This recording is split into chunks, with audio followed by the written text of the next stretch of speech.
Boa noite. Eu vou começar aqui a apresentar essa aula introdutória de análise vetorial, tá? Como vocês sabem, a gente está seguindo o livro da professora Diomara, tá? E da Maria Morgado. Então, esse livro tem nas bibliotecas aí, e é fácil de adquirir também, tá? Bom, pessoal, vamos começar aqui, capítulo um, tá, do livro, tá? O que a gente vai estudar agora. São isso que vocês estão vendo aqui, são trajetórias no plano e no espaço, R2 e R3, tá? Bom, a trajetória, pessoal, é aquilo que a gente sabe, né? Uma viagem, um movimento de uma partícula ao longo de tá? Uma estrada sinuosa, por exemplo, como essa aqui, tá? Então, vamos ver como é que isso aparece matematicamente, né? Vou começar aqui com um exemplinho aqui no plano, né? No R2. Então, a função trajetória é uma função vetorial, tá? Ela transforma um número real, tá? Que está dentro desse intervalo AB. A gente vai poder chamar esse intervalo de tempo, muitas vezes, tá? Começa no tempo A, termina no tempo B final. Tempo A inicial, tempo B final, tá? E transforma cada um desses instantes de tempo, digamos assim, em posições diferentes no espaço, como está aqui, né? Então, ele é uma função vetorial, pessoal. Ele é assim, ó. Gama de t é um x de t, ou seja, a posição, a projeção com relação ao eixo x, né? Com relação ao tempo e a projeção com relação ao eixo y também em relação ao tempo. Então, começa aqui em gama de A, tá? Gama de A é o ponto inicial da trajetória.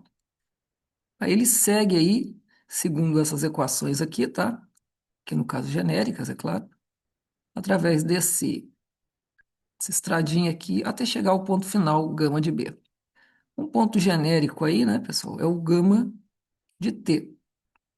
Isso aqui é uma trajetória, ou seja, uma função que leva, esqueci de colocar aqui, esse intervalo aqui, né, lá nos pontos do plano. Ué, tá, essa trajetória pode ser espacial também, tá, pessoal? Não precisa ser só do plano. Aqui você poderia ter x de t, y de t e z de t. A gente vai ver exemplos mais adiante, tá? Poderia até ser em espaços maiores, no R4, R5, etc, tá? Embora, assim, não teria uma realização física, existe, sim, trajetórias em espaços maiores, né? O sentido disso vai ser estudado em mecânica. Bom, vamos lá. Então, a gente, em geral, focaliza essa função, né, que descreve a trajetória como sendo uma função de classe C1, às vezes C2, né? C2 é para poder usar a lei de Newton, né, derivada, né, vai derivar duas vezes. Isso é a posição em função do tempo, né? A primeira derivada disso aqui com relação ao tempo vai ser né, a velocidade, a segunda derivada, a aceleração. Então, normalmente a gente quer de classe C1 ou C2. Se fosse da mecânica newtoniana, você vai querer que seja de classe C2, você vai querer derivar duas vezes para encontrar a aceleração, né? Porque a mecânica newtoniana é baseada né, força igual a massa vezes aceleração. Bom, um exemplo aqui de trajetória plana, tá? Então, a gente dá essa função aqui, horária, tá? Que pega o intervalo -2 até 2, né? E vai até os pontos do R2, dada por essa expressão aqui, ó. O x de t é t e o y de t é t2. Só, essa trajetória é uma parábola, tá? Ela começa aqui no ponto -2, 4, né? Vai andando aqui, ó, no tempo zero, né? Ela está na origem, ó, 0, 0. Depois o tempo vai aumentando, né? Tem um tempo negativo, tá? Entenda, esse parâmetro é um tempo, mas não significa necessariamente um tempo sempre de relógio, digamos assim, né? Embora você possa criar um relógio com tempo negativo também, não tem problema nenhum. E ele vai até o ponto final, né? Que é o sigma de 2, que é o ponto 2, 4, né? 2 aqui, 4 aqui. Aqui. Então, aqui essa trajetóriazinha aí, né? É um pedaço de uma parábola, né? O nosso primeiro exemplo. Gente, então aqui é a velocidade, tá? A cada instante, né? existe o vetor velocidade. A gente vai ver que ele é tangente, né, à trajetória, né? A cada ponto, o vetor velocidade, por exemplo, nesse ponto aqui, né? Ele seria tangencial aqui, tá? Ele é o que a gente vai chamar de sigma linha de t. Então, ele é definido assim, pessoal. Ó. Vou botar aqui sigma linha t. É a derivada, né, com relação ao t da função horária. É o que a gente chama de velocidade vetorial. Tá? Que nesse caso, né, tt2 vai ser 1, 2t, né? Isso aqui é que dá a expressão da velocidade, né? 1, 2t. Você vê que na direção x, essa velocidade é sempre constante. A variação vai sendo né, na casa aqui do y, né? Claro, ela vem descendo e depois passa a subir, né? Ela vai diminuindo aqui, né? Em módulo e vai aumentando depois em módulo. A gente tem aqui também, pessoal, essa expressão que eu chamo de v de t, que é a velocidade escalar, tá? Estou fazendo para esse exemplo, mas é genérico, tá? Generalização imediata. A velocidade escalar é pegar as componentes da velocidade, elevar ao quadrado, somar e tirar a raiz, né? Como todo mundo sabe. Essa v escalar, digamos assim, é a velocidade que aparece no velocímetro lá do carrinho, tá? Imaginando que fosse um carrinho que andasse aqui, né? Ok? Maravilha. Aqui a gente nem colocou. Vamos colocar aqui, né? Então, nesse caso, pessoal, nesse exemplinho aí, né? A velocidade escalar, repara, ela seria, né? Raiz, né? Ela seria a raiz de um ao quadrado, que é um, né? Mais 2t ao quadrado, que é 4t ao quadrado. Tá aí. Essa é a expressão que vai dando a velocidade a cada instante, né? Então, por exemplo, ó, no instante zero, a velocidade é um. No instante 1, a velocidade é raiz de 5, né? E assim você vai obtendo a velocidade que aparece no velocímetro, né? A cada instante. Maravilha, vamos seguir aqui. Então, essa velocidade escalar é generalização imediata, tá? Se for para três dimensões, vai ter x' ao quadrado, mais y' ao quadrado, mais z' ao quadrado, soma tudo e tira a raiz. Essa é a velocidade escalar. Bom, vamos pegar um caso aqui de trajetória no plano muito fácil de se encontrar. O nome disso também, dessa trajetória, é uma parametrização, né? Pensar assim. Então, gente, aqui, ó, se você tem uma função real, tá?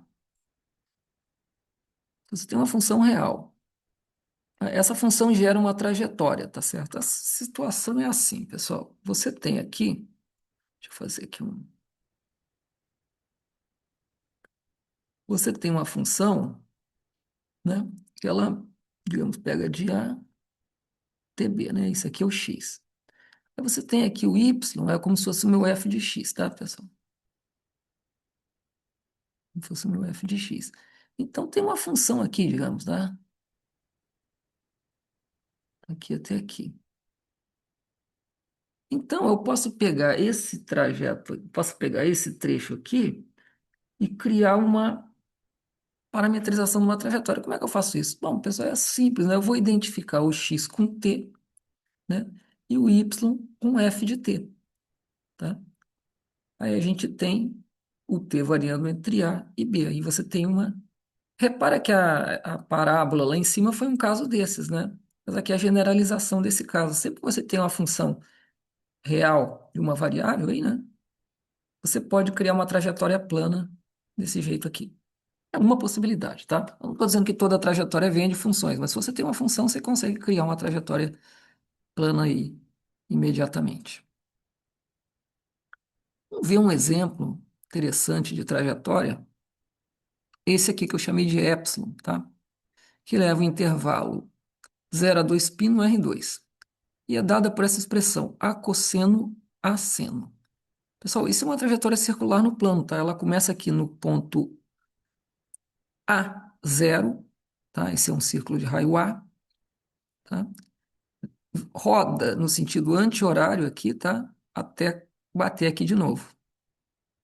tá? No ponto A0. É, para ver que isso aqui realmente é uma circunferência, você chama isso aqui, ó, isso aqui é o x de t, tá certo? E esse aqui é o nosso y de t. Se você elevar ao quadrado, vou botar aqui assim, tá? Se você elevar esse cara aí ao quadrado,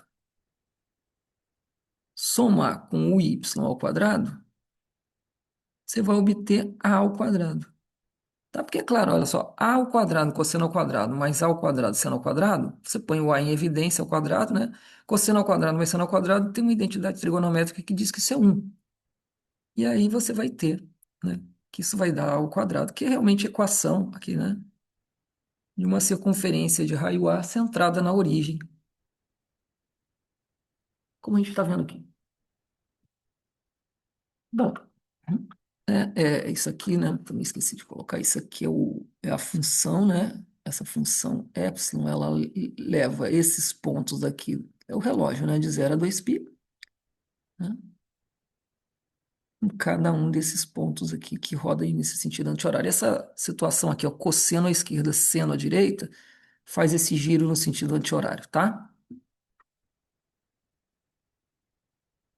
Vamos seguir aqui. A velocidade escalar, pessoal, nesse caso, ó, aqui eu fiz o vetor velocidade, tá? Eu derivei lá, deu menos a seno, vírgula, a cosseno, tá? Se eu levar cada uma dessas posições ao quadrado, somar e tirar a raiz, isso vai me dar o A, tá? Isso aqui é um exemplo de movimento circular uniforme que a gente já estudou lá, né, no segundo grau, física de segundo grau. Certo. Bom, pessoal, o vetor velocidade, ele é sempre tangencial à trajetória, tá certo? De fato, é a definição de tangente.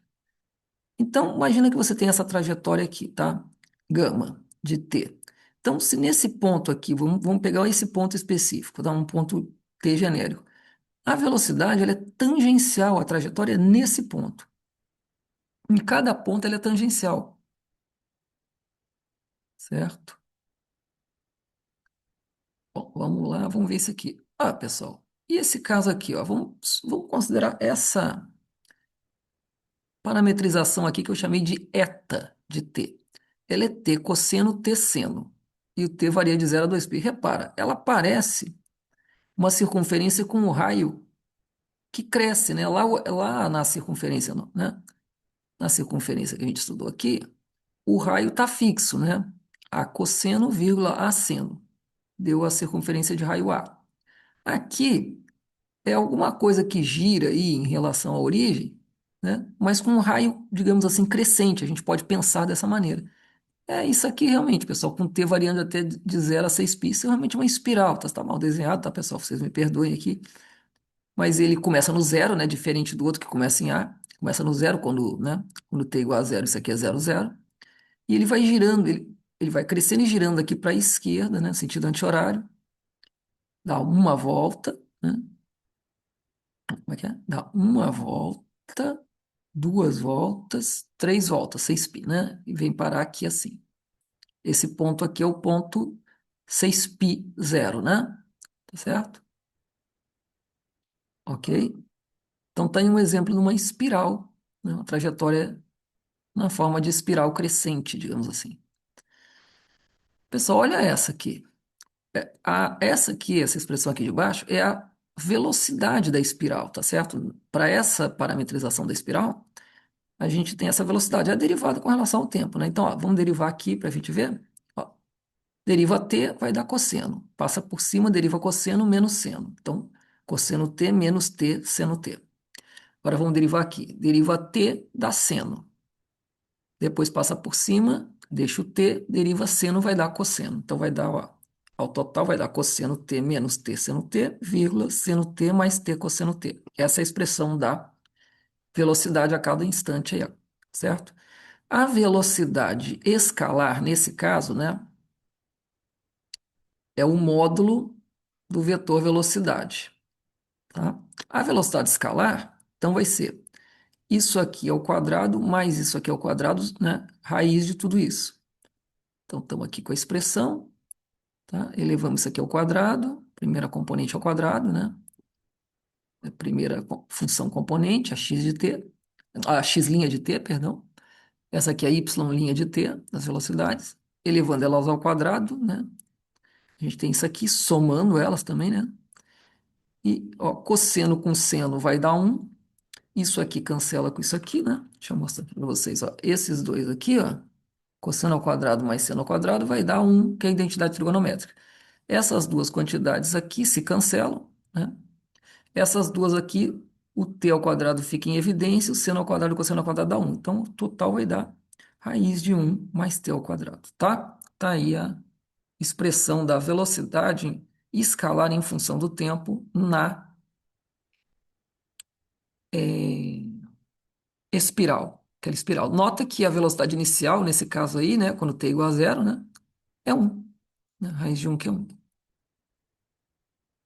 Vamos ver um outro exemplo, pessoal. Esse exemplo é muito importante, né? É no segmento de reta. Pessoal, no segmento de reta, né? A parametrização mais simples, tem uma infinidade de parametrizações para qualquer curva, tá, pessoal? Para qualquer estrada, vamos pensar assim. Daqui a pouco eu vou falar mais sobre isso. Mas uma parametrização simples, um segmento de reta é desse tipo aqui, ó. AT mais A, BT mais AT mais A0, BT mais B0, CT mais C0, tá? Então, ó, um T real, né? Fazer a reta inteira ainda. Pode ser só um pedacinho também. É uma reta no R3. Então, olha só. Então, aqui, né? Ela tem a direção do vetor ABC, tá certo? O vetor ABC é o vetor que dá a direção da reta. E o vetor A0, B0, C0 é um ponto qualquer, tá? Por onde passa essa reta, certo? Então, tá aí a parametrização dela representada aí, tá? Bom, deixa eu falar uma coisa para vocês. O segmento de reta ele é muito importante, gente, porque na pior das hipóteses, você pode pegar qualquer trajetória e fazer aproximações por segmentos de reta, né? Quer dizer, deixa eu mostrar aqui para vocês como é que ficaria isso. Imagina que você tem uma trajetória assim, né? Mas, digamos que a função que defina isso aqui seja bastante difícil e tal. Bom, na pior das hipóteses, eu posso dizer que ela é uma sequência, são aproximações, né? Eu posso dizer que ela é uma sequência de segmentos de reta, né? Certo? Não sei se ficou claro isso aí.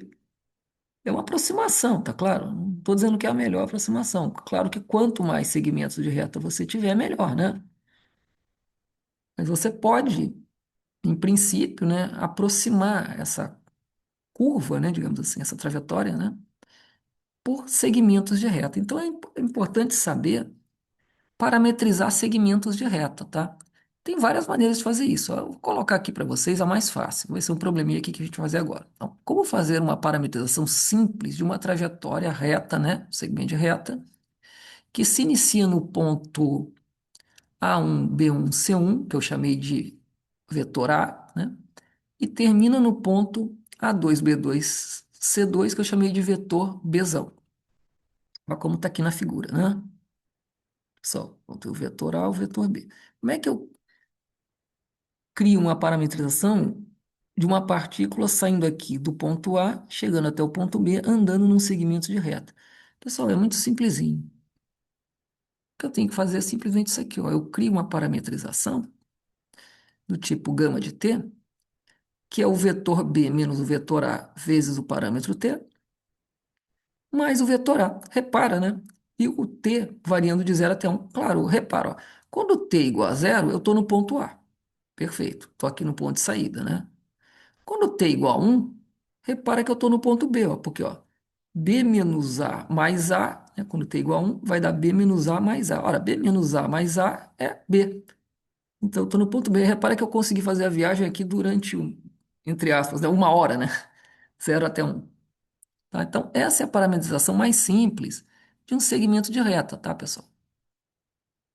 E tem uma infinidade delas, né? Mas a maneira mais fácil de andar, digamos, um segmento de reta é assim. Uma velocidade constante partindo de um ponto inicial, chegando no ponto final. Bom, vamos ver agora aqui, gente, isso aqui, tá? Vamos pegar um exemplinho, né? Onde A é 2 menos 1, 3 e B é 3, 2, 7, certo? E vamos fazer a parametrização. Então, tem que fazer B menos A, né? Vai dar 1, 3, 4. Então, eu vou fazer essa 1, 3, 4 vezes T, né? Mais um ponto de partida, que é o 2 menos 1, 3. Está aqui, 1, 3, 4, T, mais 2 menos 1, 3. Tá? Quando eu juntar tudo isso, né? Fazer a soma vetorial, vai dar isso aqui, né? T mais 2, 3T menos 1, 4T mais 3. Tá? Com T, naturalmente eu esqueci de colocar aqui, né? Com T variando entre 0 e 1. Para essa parametrização, tá, pessoal? Uma parametrização muito simples que vai ser útil em muitas situações. Tá? Então, não se esqueçam de como parametrizar segmentos de reta. Muito simples e muito útil. Vamos lá. Vamos ver essa parametrização eta. Repara, pessoal, aqui, ó, a cosseno, a seno, e agora ela é tridimensional, ela está no espaço, ó, t. Repara, ó, a cosseno, a seno, se você olhar só, se você olhar de cima, olhar na direção do plano XY, isso aqui é uma circunferência, né? Olhando só de cima, esquece a parte Z. Olhando só por cima é uma circunferência. Só que o Z vai crescendo. Então, repara o que que é isso, né? Ela é como se fosse isso aqui, ó, como se fosse uma mola. Isso aqui é chamado em matemática de um helicoide. Como eu falei de 0 a 4π, né, ela dá uma volta, depois mais uma outra volta. Só que ela já está lá em cima, né? O Z vai ser 4π aqui, né? E ela deu duas voltas. Poderia continuar dando voltas, poderia vir lá de baixo dando voltas, né? Se fosse de menos infinito a mais infinito, né? Pá, pá, pá, pá. Ok? Essa daqui sai daqui, né? Do ponto A, 0, 0, e sobe até o ponto A0, 4π. Tá? Repara, ela é como se ela é como se ela escalasse um cilindro, né, circular centrado no eixo Z, tá certo? Cilindro circular de raio A centrado no eixo Z, como se essa trajetória, essa helicoide, né, ela fizesse essa escalada, sentido anti-horário, tá? Quando visto de cima, naturalmente. Então aqui a gente vê a nossa primeira, né, trajetória 3D, certo? Pessoal, vamos ver aqui um teste para vocês, tá? Tente fazer um esboço dessa trajetória aqui. Essa letra aqui é xi. Então a gente criou essa trajetória xi. Ela é t cosseno t, t seno t e t. Repara, esses ingredientes todos têm aí nos casos passados, né? O t variando de 0 a 6π. Eu peço que você faça um esboço dessa trajetória, tá? Nos exemplos anteriores aí você vai conseguir fazer. Eu peço que você calcule também o vetor velocidade, tá? Para essa trajetória. E eu peço que você calcule a velocidade que aparece lá no velocímetro, tá? A velocidade escalar da trajetória QC. Gente, uma outra trajetória importante para a gente também ver aqui é a trajetória elíptica. Então, vamos pegar uma elipse simples, centrada na origem, tá? Essa elipse aqui, x ao quadrado sobre a ao quadrado mais y ao quadrado sobre b ao quadrado igual a 1, tá? Centrada na origem. Então, gente, isso aqui, vamos ver aqui. O gama, né, varia de 0 a 2π, tá? Dá uma volta inteira, começa aqui, né, assim, e ele é dado por essa expressão aqui, ó, A cosseno B seno, que é parecida com a circunferência lá, né, de raio A. Só que aqui é uma elipse, com semi-eixos em XA e em YB. Então, é A cosseno B seno, com o t variando de 0 a 2π. Tá? Eu deixo para que vocês testem que realmente se você substituir esse x e esse y aqui, essa identidade vai se satisfeita. Tá? Então, essa é uma das parametrizações da elipse, tá? Centrada na origem, aí, com semi-eixos A e B. Tá? Existem, como eu falo sempre, muitas outras. Essas são as que a gente está buscando aqui, as mais simples possíveis, tá? Deixa eu falar um pouco sobre isso agora. E já que todas as. Você pode imaginar as trajetórias como sendo uma estrada, certo? E você pode imaginar, digamos, o gráfico da trajetória como sendo uma estrada, né? O desenho da estrada. E a trajetória é como a viagem por essa estrada é realizada, tá certo? As velocidades, a aceleração, etc., os pontos a cada instante.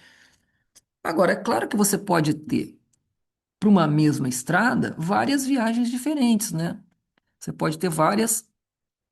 né, trajetórias diferentes para a mesma imagem, ou seja, para a mesma estrada, para a mesma curva, né?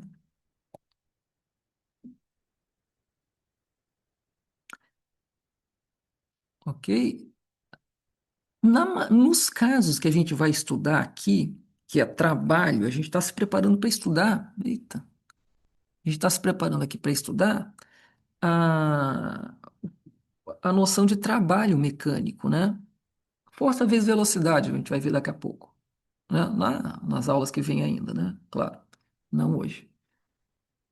Essa,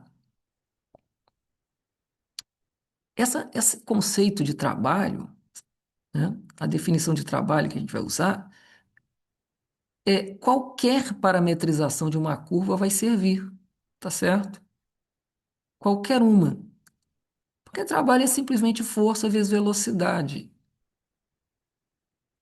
Perdão, desculpa, força vezes deslocamento. Trabalho é força vezes deslocamento. Não importa a velocidade com que você fez o deslocamento.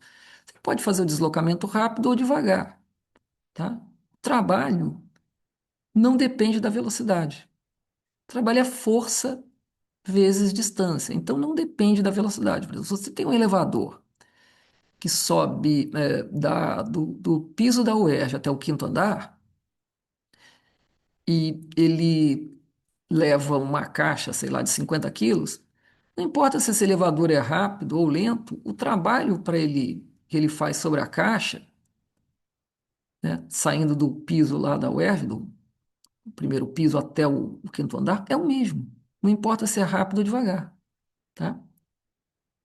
Então, para o cálculo do trabalho, qualquer trajetória, qualquer parametrização, melhor dizendo assim, né, de uma trajetória vai servir, tá? Então, a gente geralmente busca as mais simples, tá, pessoal? Vamos seguir aqui com essa trajetória aqui, pessoal, uma trajetória plana muito importante, né? Eu chamo de sigma, que vai de 0 a 2. É um arco só, né? Peguei só um arco aqui, no R2. É dado por essa expressão, T menos seno T, 1 menos cosseno T. Pessoal, isso é uma cicloide, tá? Imagina uma roda de bicicleta que gira sem deslizar, né? Numa linha reta. Se você pegar um ponto fixo da roda e acompanhar, vai dar essa cicloide, tá? Eu peço que você faça o esboço e calcule a velocidade vetorial, tá? E a velocidade escalar, a que aparece lá no velocímetro, né? Essa coisinha aí, tá bom? Eu deixo isso como exercício, tá? Muito bom de fazer. Pessoal, aqui a gente tem um conceito muito bacana, né? Associado aí a trajetórias e curvas, que é o que a gente vai chamar de equação da reta tangente. É porque uma curva, né, pessoal, a cada instante ela tem as tangentes dela, né? Você tem uma trajetória assim, né? Aí de repente aqui assim, você tem a tangente, aqui a tangente é outra, tá vendo lá? A cada ponto você tem as retas tangentes, tá? Vai até infinito, né? Se você quer é, uma equação simples para essa reta tangente. Então, vamos considerar a parametrização da curva, essa eta. Então, eta varia de A até B no R3, por exemplo. Pode ser R2, eu botei R3 aqui, tá? Mas qualquer. Então, a eta é o x de t, y de t, z de t, tá? Então, quem é a equação da reta tangente? Eu chamei de epsilon. A equação da reta tangente, num ponto genérico, tá? Num ponto genérico n de t0, tá? Que é esse ponto aqui, ela é dada por essa expressão aqui, ó. Você pega a velocidade disso aqui e calcula no ponto de tangência, tá? No tempo correspondente ao ponto de tangência, multiplica por um parâmetro tal, que é o parâmetro da reta, não da curva, e soma com o ponto de contato, né? Ponto de contato de tangência, o ponto de tangência, tá? Então, olha, vamos fazer aqui um exemplo, vai ficar mais claro, tá?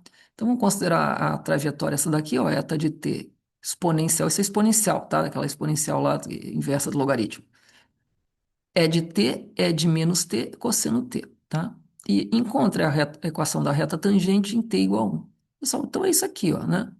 Equação da reta tangente no parâmetro tal é a derivada disso aqui, a velocidade calculada no ponto t igual a 1, né? Ele pede t igual a 1, né? Vezes o parâmetro t mais o ponto de contato, que é o eta de t igual a 1. Né? Então, olha lá, a velocidade é t menos menos t, cosseno menos seno de t, tá? A velocidade calculada no ponto t igual a 1 é menos 1 sobre menos seno de 1, certo? Ah, e o ponto de tangência, né? E o ponto de contato lá da curva com a reta tangente é o n de 1, é o eta de 1, perdão, que é 1 sobre cosseno de 1. Aí é só montar isso aqui, né? É menos 1 sobre menos seno de 1 tal, mais o ponto de contato é 1 sobre cosseno de 1. Depois coloca tudo junto lá, soma, vai dar tal mais menos 1 sobre tal mais 1 sobre e o último vai dar menos seno de 1 tal mais cosseno de 1. Tá aí, com tal real, né? Vai dar a equação da reta nesse ponto de tangência. Tá bom? Bom, ou deixo um problema aqui para vocês fazerem, né? Esse problema é muito interessantinho, né? Seja essa trajetória aqui, gente, ó, sigma de t igual a x de t, 2t, y de t, t2, z de t, logaritmo natural de t, tá? Então, vamos considerar o t maior do que zero, estritamente maior que zero. Eu peço que você encontre o velocidade escalar, tá? Dessa reta tangente e a equação da reta tangente em t igual a 1, tá? Então, para esse parametrização aqui, eu vou pedir para que você encontre o módulo do vetor velocidade, ou seja, a velocidade escalar, e a equação da reta tangente quando t é igual a 1. Tá? Pessoal, vamos avançar mais um pouquinho aqui. Toda trajetória, gente, tem um comprimento, né? Toda trajetória real, toda trajetória de uma partícula tem um comprimento final total, né? Então, digamos que você tem uma parametrização, né? Uma trajetória, né? Parâmetro t variando de A até B. Por exemplo, no R3, mas pode ser R2, R4 também, mesma coisa, tá?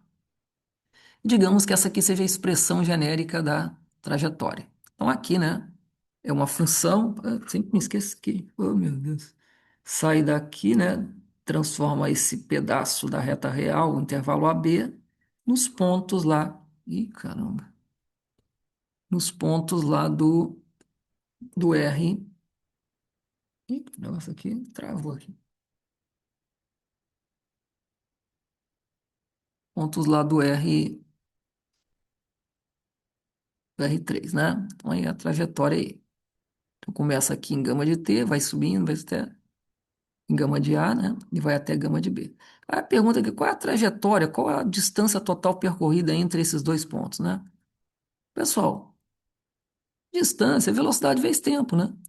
Só que aqui é integrado, né? Então é velocidade escalar, ou seja, a velocidade que está no velocímetro, né? dt integrado na variação do tempo A até B, né? Então essa aqui é a expressão que dá o comprimento total. Eu peço que você volte lá ao problema anterior, né? Este, tá? Que a gente deu aí. Eu pedi para você encontrar a velocidade escalar, que é ela exatamente que vai dar lá, ó, tá? O comprimento, quando ela for integrada ao intervalo adequado.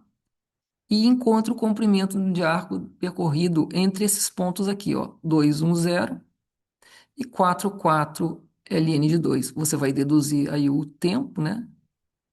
A aqui e o tempo B daqui. Se eu não me engano, é 1 e 2, tá, pessoal? Olha aí, acho que é 1 e 2. Mas vocês façam aí, tá? E façam essa integral e me diz aí qual é o comprimento da trajetória.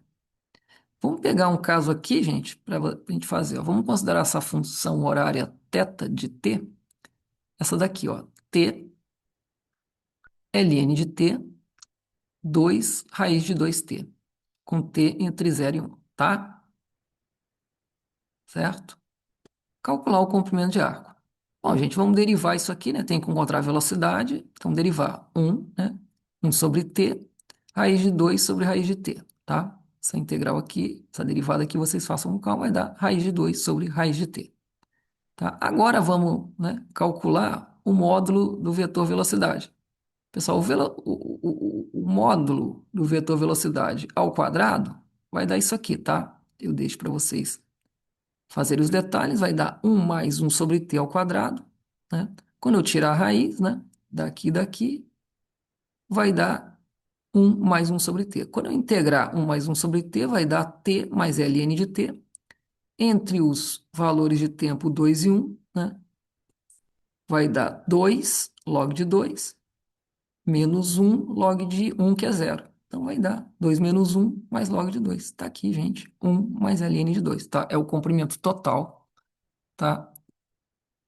Desse arco de trajetória aí, tá bom? Refaçam depois essas contas com calma, tá, pessoal? Para não...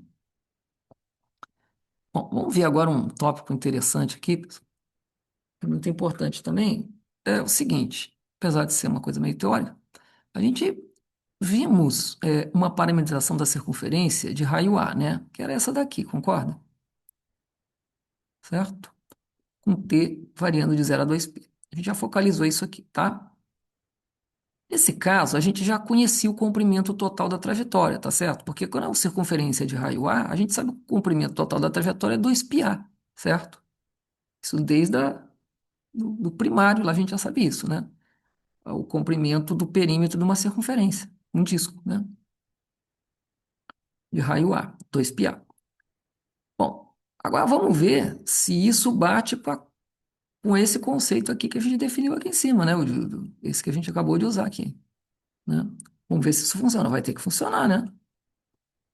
Óbvio que tem que funcionar. Senão estava tudo descalibrado. Mas vai funcionar assim, gente. Olha só. O vetor velocidade é esse, né? A gente já tinha calculado lá também, menos a seno, a cosseno. O módulo do vetor velocidade é A. Quando eu integrar A entre 0 e 2π, vai dar 2πa, como era para ser, né, pessoal? Então a gente pode confiar na fórmula, ela está certa assim, tá? Agora vamos dar uma olhada nisso aqui, pessoal. Vamos dar uma olhada nessas duas outras funções. Olha para essa aqui, ó. Essa aqui eu chamei o parâmetro de u, né? Então, sigma de u. Então, vai dar a cosseno de 2u, a seno de 2u. Pessoal, é muito parecida com aquela outra, né? E aqui o u, em vez de 0 a 2π, vai de 0 a π. Claro, né? A gente vai ver. A gente está vendo aqui, eu peço para vocês façam, que a velocidade aqui é o dobro da outra. Então, é claro que ela faz na metade do tempo. É como se ela rodasse na circunferência de maneira mais rápida, né? O dobro da velocidade. Então, ela vai fazer na metade do tempo. E essa outra aqui? Ela é a cosseno de θ ao quadrado, vírgula, a seno de θ ao quadrado, com o θ variando de 0 até a raiz quadrada de 2π. Gente, é a mesma circunferência de raio A, tá? Só que ela é feita com uma velocidade variável agora, tá?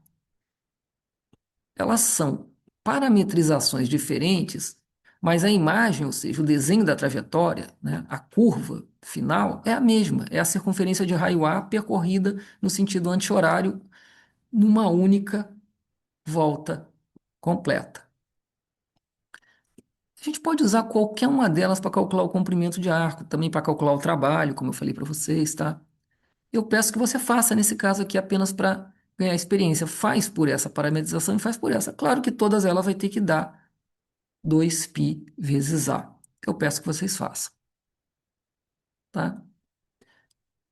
Bom, agora a gente pode generalizar isso, tá? O nome dessas coisas aqui, essas são chamadas reparametrizações equivalentes, tá? Ou seja, o que que eu quero dizer isso?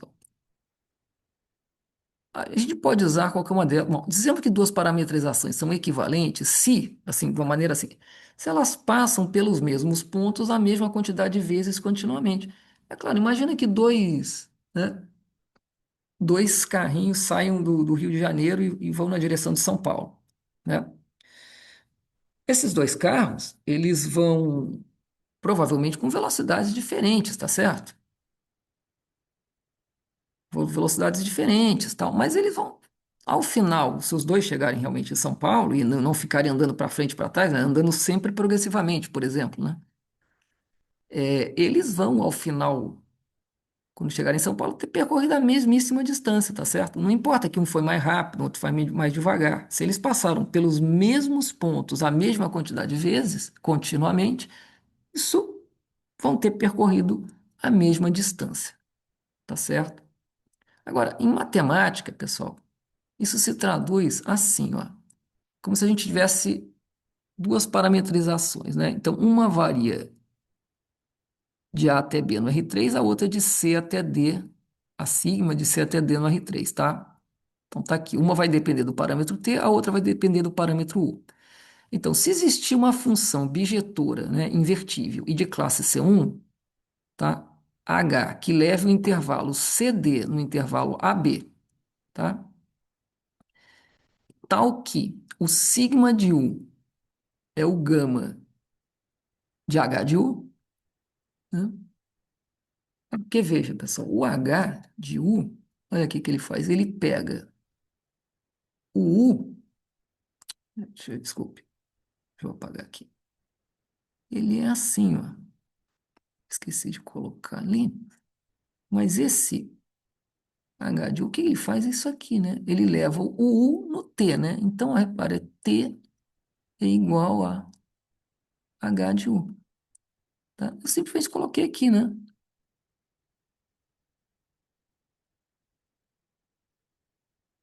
T é H de U. Então, olha lá, o T, o gama de T é o gama de H de U. Ora, mas isso é o sigma de U. E vice-versa. Eu posso, como a função é invertível, eu posso dizer que o gama de T é o sigma de H inverso de T. Tá certo? Porque, olha, repara aqui, ó, o U, por sua vez, é o H inverso de T, né? Tá certo?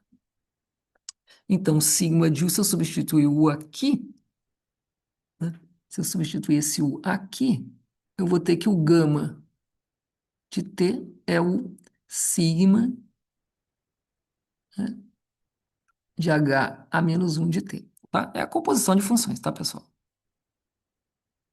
Bom, é possível a gente demonstrar, tá? Eu peço que você veja lá no livro-texto que qualquer uma dessas reparametrizações equivalentes, né, ou seja, se valer isso aí, se existe uma função contínua, tá, de classe C1 invertível que ligue uma a outra de tal maneira que as parametrizações se, né, se completem, ok? Então, isso aqui vai funcionar, tá? Eu peço também que você repare aqui nesses problemas, tá? Eu vou pedir para que você faça isso também. Esqueci aqui de falar. Aqui nesses probleminhas aqui, nesses três, né? Na primeira, né? Na gama, a gama que está aqui, né? Isso aqui. Essa da circunferência, essa da circunferência e essa da circunferência. Eu peço que você calcule nesses casos aqui quais são as Hs, certo?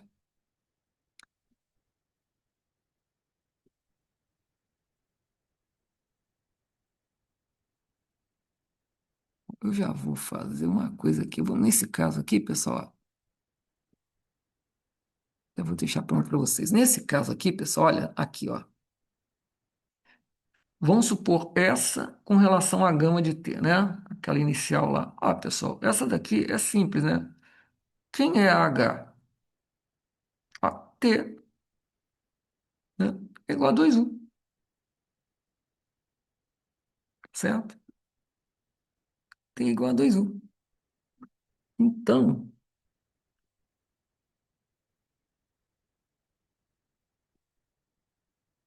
ó, T é igual a 2U. Tá vendo? A função H é duas vezes U, tá certo?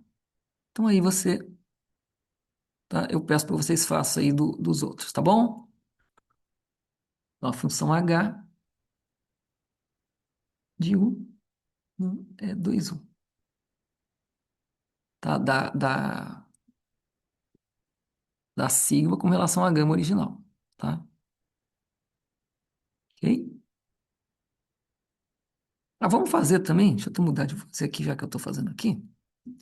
Vamos fazer da sigma, deixa eu botar aqui de cor. Vamos fazer da gama para eta, tá? Então, é o seguinte, né, pessoal? T é igual a teta ao quadrado, né? Tá certo? Então, quem é h de teta?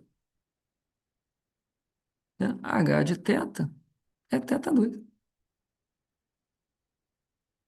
certo? É o que transforma uma na outra. Tá? É facinho, tá, gente? Isso aqui parece difícil, mas não é, não, tá?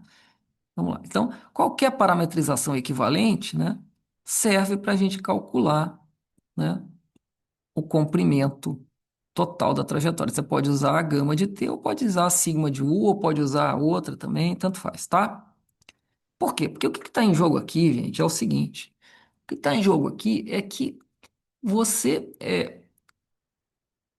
andando numa estrada, né, passando pelas mesmas cidades, você vai andar a mesma distância sempre, não importa a velocidade, se você está rápido ou devagar, se você vai devagarinho, vai muito rápido, ou se vai rápido e freia, ou se freia e acelera, não importa. A distância ao final, tá, é a mesma. Gente, para terminar a aula aqui, só uma brincadeira aqui com vocês, tá? Bom, essa distância é a mesma, sim, no mundo, digamos, né? Da álgebra linear, da análise vetorial clássica, digamos assim, né? É uma forma de geometria, mas acontece que o mundo verdadeiro não é tão verdadeiro assim, não é tão fácil assim. Se você levar em consideração, né, os efeitos da chamada teoria da relatividade especial, isso que eu acabei de falar aí para as trajetórias não é bem verdade, tá? Porque acontece um efeito bizarro, cara. Quando você está em movimento, você vê o espaço encolher. Entendeu? Então, olha só, imagina que você tem um certo tamanho L, né? Uma pessoa aqui parada, no mesmo referencial, ele está vendo esse tamanho aqui. Mas se tem alguém andando, ou seja, num referencial que se desloca com relação a esse primeiro aqui, esse aqui está parado, né? Com velocidade v, tá? Se essa velocidade for pequena, a diferença vai ser ridícula, como a gente vai ver aqui. Mas se essa velocidade for grande, essa diferença de tamanho vai começar a ser notória. Olha só, a expressão lá da relatividade do Einstein, ela mostra o seguinte, que o L', né, o que é visto aqui pelo cara que está com velocidade v, ele é o L multiplicado por essa raiz aqui, ó, onde v é a velocidade do sujeito, né, e c é a velocidade da luz. Ela é muito grande, né? Então, repara, imagina, quando o V é muito pequenininho, esse pedaço aqui praticamente não, certo? Quando o V é muito pequeno, esse pedaço praticamente não, certo? Esse pedaço praticamente não contribui, porque ele é uma coisa muito pequena dividido por uma coisa muito grande, que é a velocidade da luz. Então, isso aqui é praticamente um e eles são iguais. Agora, quando esse fator aqui cresce, quando a velocidade V vai se aproximando da velocidade da luz, essa raiz aqui, essa quantidade aqui vai se aproximando de zero. Então esse L' vai encolhendo, tá vendo? Então quando você está numa velocidade muito grande, você tende a ver o espaço encolher, certo? Pois é, bizarro, mas é isso aí. Só para você ter uma ideia, né, da gente brincar, a velocidade da luz é rápida? Será? Bom, ela é rápida, né? Porque olha só, compara V sobre C para um jato comercial. V é a velocidade do jato dividido pela velocidade da luz. Olha só, pessoal, com relação à velocidade da luz, a velocidade de um avião a jato não é nada. São 8 depois de 6 zeros à direita. Isso não é nada.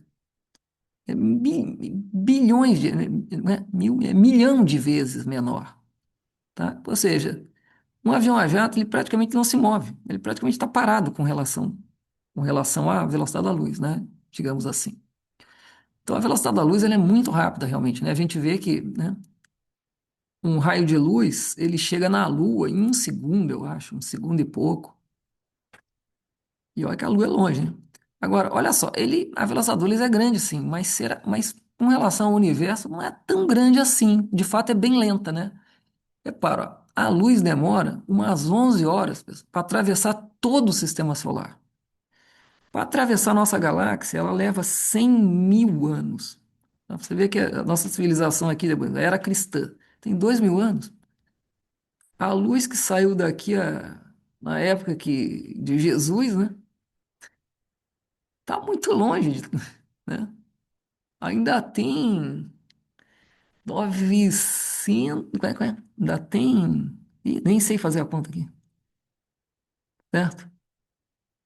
100.000 dividido por, né, por 2.000, tem 98.000 anos, entendeu? Para atravessar a galáxia. Você já não está nem na metade, está muito longe ainda. Bom, então tá bom, gente. É isso aí, tá? Daqui a pouco eu vou mandar os exercícios para vocês fazerem aí do primeiro capítulo do livro da Diomara, tá bom? Obrigado aí, boa noite.